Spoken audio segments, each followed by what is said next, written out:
Meghan suffers mental breakdown, labelled as crazy after being hated and cancelled by Hollywood. Things get heavy in the latest episode of Archetypes. Meghan opened the new episode of a podcast, Archetypes, that dropped Tuesday saying, "Raise your hand if you've ever been called crazy or hysterical, or what about nuts?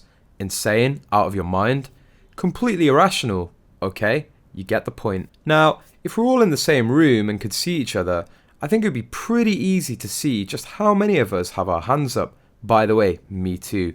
And it's no wonder when you consider just how prevalent these labels are in our culture. The more she tries to seem smart, the dumber she sounds. She has a very shallow knowledge of, well, nearly everything except expensive vacations, luxury hotels, haute couture clothing, organic gourmet food, and the things she wrote about on the blog Tig. Everything else, especially when it comes to culture, art, history, literature, science, etc., she knows very little about, even after receiving an education that bankrupted her dad. Harry and Meghan, as a pairing, makes more and more sense to me. For one thing, they're on the same level intellectually. So Meghan has called out Jordan Peterson, Austin Powers, Kill Bill, and How I Met Your Mother for negative stereotypes, all of those being wildly popular, with massive fan bases amongst a broad group of people. This bothers me for a number of reasons, primarily because she's basically telling a very large swath of Americans that their beloved movies and shows are racist or sexist, but mostly because she refuses to call out shows like Deal or No Deal, which objectifies women,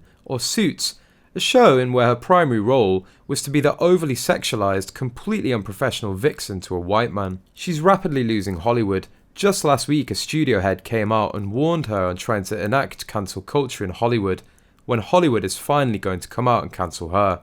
Meghan also said that she was referred to a therapist by Prince Harry when she was at her lowest point. I remember at my worst point being finally connected to someone that my husband had found a referral for me to call, and I called this woman. She didn't know I was even calling her, and she was checking out at the grocery store. I could hear all the little beeps of the checkout, and I was introducing myself and I could literally hear her going, "Wait, sorry, who's this?" She could hear the dire state that I was in.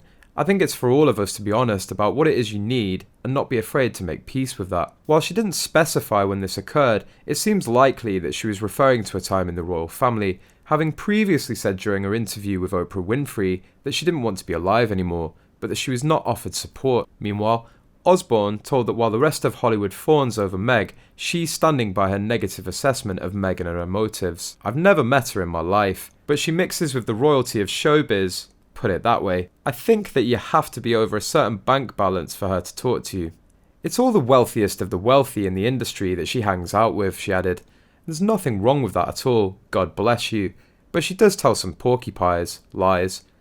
Put it this way, she's surrounded by very, how do I put this politely? It's the cream of the cream in Hollywood, music, film, everything she's surrounded by.